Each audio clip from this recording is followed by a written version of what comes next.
آپ کا تعلق کسی بھی سیاسی پارٹی، کسی بھی فرقہ، کسی بھی صوبے سے کیوں نہ ہو، لیکن ہرگز فوج کے خلاف کسی بھی سازش کا حصہ نہ بنے،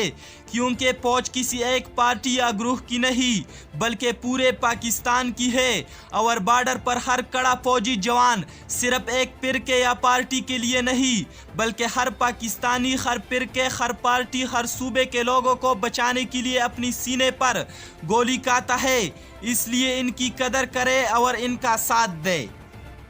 اس وقت یہودیوں اور ہندو مشرکوں کا ایک ہی مشن ہے کہ پاکستان کی عوام کو انہی کی فوج کے خلاف کر دیا جائے اور ہم دور سے بیٹھ کر ان کی بربادی دیکھیں، جیسے کہ انہوں نے شام، عراق، لیبیا وغیرہ میں کیا ہے۔ ہر پاکستانی کو دشمنوں کی سازشوں کو سمجھنا ہوگا اور ہر قیمت پر پاک فوج اور ISI کا ساتھ دینا ہوگا، ورنہ ظالم ہمارے سروں اور عزتوں سے کھیلیں گے، جیسا کہ باقی کچھ مسلمان ممالک میں ہو رہا ہے۔ اپنے میزبان عدنان پراس کو اجازت دیجیے اور دیکھتے رہیے پاکستان چینل۔